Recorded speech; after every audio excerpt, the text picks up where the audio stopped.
Hello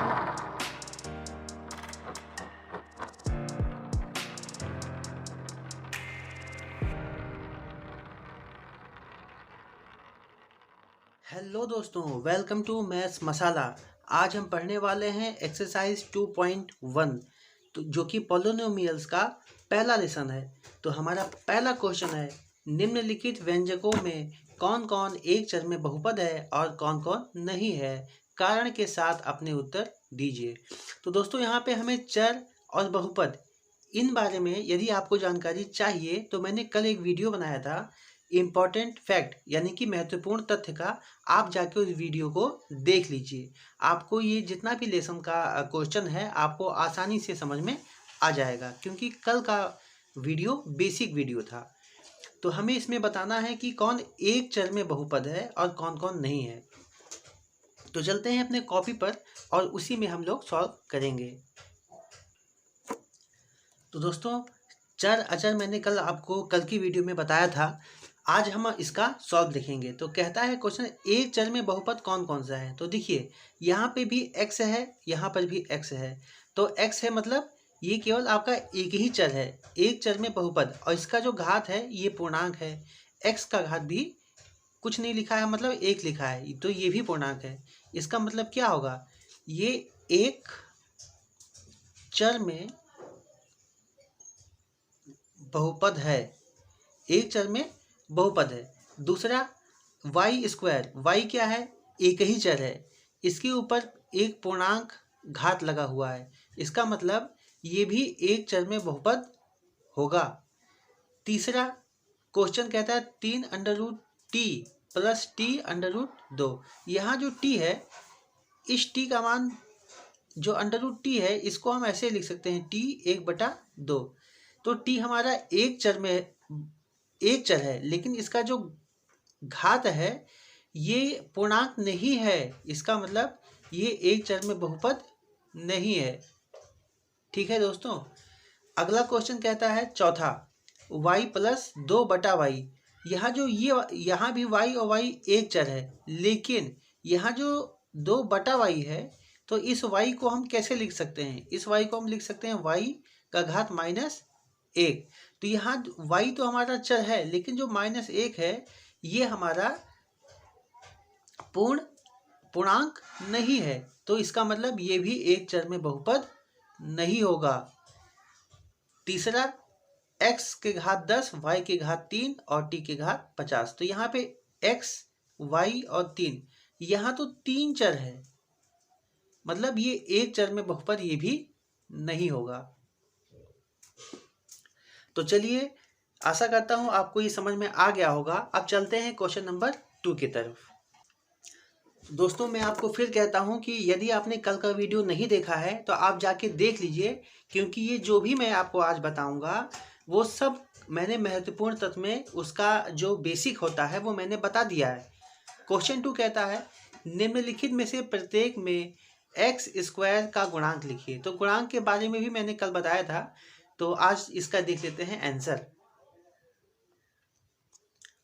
दोस्तों, बहुत ही आसान क्वेश्चन है, हमें केवल एक्स स्क्वायर का गुणांक लिखना है। तो एक्स स्क्वायर यहाँ पे लिखा है, इसके गुणांक मतलब इसके आगे जिससे गुणा हुआ हो, तो इसके आगे कोई अंक नहीं लिखा, इसका मतलब एक्स स्क्वायर का गुणांक होगा 1। यहाँ भी एक्स स्क्वायर है, इसके आगे माइनस लगा है और यहाँ भी कोई अंक नहीं लिखा है, इसका मतलब यहाँ पे इस वाले क्वेश्चन में एक्स स्क्वायर का गुणांक होगा -1। अब माइनस क्यों लगा, यहाँ पे माइनस है, यहाँ पे प्लस है, तो यहाँ पे आप प्लस लिख सकते हैं, लेकिन प्लस हम कभी लिखते नहीं है। एक्स स्क्वायर का यहाँ पे गुणांक क्या है, तो π/2। तो एक्स स्क्वायर का गुणांक यहाँ पे हो जाएगा π/2। इसमें एक्स स्क्वायर नहीं लिखा है, इसका मतलब यहाँ पे एक्स स्क्वायर का गुणांक होगा 0। तो यही आपका आंसर है। तीसरा क्वेश्चन कहता है 35 घात के द्विपद का और 100 घात के एक पदी का एक एक उदाहरण लिखिए। तो देख लेते हैं इसका भी आंसर। यहाँ पे हमें द्विपदीय यानी कि 2 पद लिखना है, और यहाँ पे क्या करना है, 35 का घात होना चाहिए। तो हम कोई भी अंक मान लेते हैं, जैसे हमने मान लिया यहाँ पे x मान लिया, तो x का घात कितना होगा, 35 होगा। तो यहाँ पे x का घात 35 हो गया। तो ये अभी आपका एक पदीय है। द्विपदीय के लिए यहाँ पे हम प्लस y लिख देते हैं। तो ये आपका हो गया द्विपदीय बहुपद। फिर कहता है 100 घात का एक पदीय बहुपद। 100 घात का एक पदीय बहुपद, यहाँ पे भी आप कोई भी अंक लिख सकते, अंक भी आप चाहें तो आगे जोड़ सकते हैं। जैसे हमने लिखा 5, फिर यहाँ पे लिख दिया x, और उसके बाद क्या करना है, 100 का घात लगा देना है। तो 5x के घात 100, ये आपका हो जाएगा आंसर। अच्छा, यहाँ पे आप इस बात को ध्यान देना कि ये आपका एक फिक्स आंसर नहीं है। क्यों? क्योंकि आप अपने अनुसार कोई भी बहुपद को या कोई भी चर संख्या को यूज कर सकते हैं। जैसे हमने यहाँ पे x 35 लिखा था, आप यहाँ पे y 35 प्लस z लिख सकते हो, या x 35 प्लस 5 लिख सकते हो, या कुछ भी आप अपने समझ से लिख सकते हो। तो ये आपका हो गया तीसरे का आंसर। चलते हैं क्वेश्चन नंबर 4 की तरफ। चौथा क्वेश्चन है, निम्नलिखित बहुपदों में से प्रत्येक बहुपद का घात लिखिए। तो ये भी बहुत इजी होता है, मैं आपको इसका आंसर बता देता हूँ। तो दोस्तों, यहाँ पे हमें प्रत्येक बहुपद का घात लिखना है। तो बहुपद का घात जब लिखते हैं तो जिस संख्या के सबसे बड़ा घात होता है हम उसी को लिखते हैं। तो यहाँ पे हमारा आंसर होगा, यहाँ पे लिख देते हैं बहुपद का घात। तो अब इसमें बहुपद का जो घात है वो सबसे बड़ा कौन सा संख्या है, x का घात 3, यानी कि इसका जो उत्तर होगा वो आपका हो जाएगा 3। दूसरे में बहुपद का घात, तो यहाँ पे भी बहुपद का घात जो y का घात 2 है ना, तो यहाँ पे भी आपका उत्तर हो जाएगा 2। ये आपका हो जाएगा आंसर।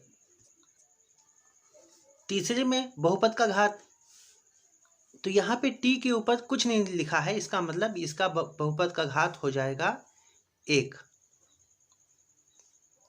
यहाँ पर भी 3 के ऊपर कुछ नहीं लिखा, इसका मतलब यहाँ पे आपका जो बहुपद है वह आपका होगा 3 और x मान लेते हैं, क्योंकि यहाँ पे कोई घात नहीं लिखा, कोई चर संख्या नहीं है, तो हम x मान लेते हैं। x के ऊपर घात 0 होगा। जब घात 0 लगा देते हैं इसका मतलब यहाँ पे 1 आ जाता है, और 3 का 1 से गुणा करेंगे तो केवल 3 मिलेगा। तो यहाँ जो बहुपद का घात है वो वहाँ पे ये आपका हो जाएगा 0। ये आपका हो जाएगा आंसर। पांचवा क्वेश्चन कहता है, बताइए कि निम्नलिखित बहुपदों में कौन कौन बहुपद रैखिक है, कौन कौन द्विघाती है, कौन कौन त्रिघाती है। तो आइए इसका आंसर देख लेते हैं। तो दोस्तों, क्वेश्चन में कहा गया है हमें बहुपद रैखिक, द्विघाती और त्रिघाती लिखना है। रैखिक का मतलब जिस चर संख्या का घात 1 हो, द्विघाती मतलब द्वि का घात हो, और त्रिघाती मतलब जिसका 3 का घात हो। तो चलिए इसको सॉल्व कर लेते हैं। यहाँ पे आपका जो आंसर होगा वो हम लिखेंगे। यहाँ पे लिखा है x² प्लस x, मतलब यहाँ पे x का घात 2 है, यानी कि ये आपका क्या होगा, ये आपका होगा द्विघाती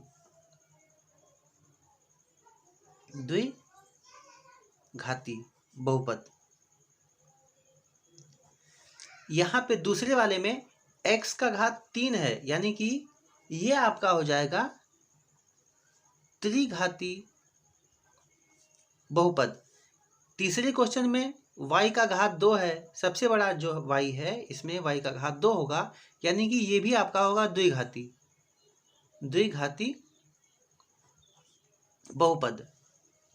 चौथा क्वेश्चन, यहाँ पे x का घात कुछ नहीं है मतलब 1 होगा, तो ये आपका हो जाएगा रैखिक बहुपद। पांचवा क्वेश्चन कहता है 3t, तो इसके ऊपर भी कोई घात नहीं लगा है, इसका मतलब 1 मानते हैं, ये भी आपका हो जाएगा रैखिक बहुपद। यहाँ पे r² है, 2 लिखा है, मतलब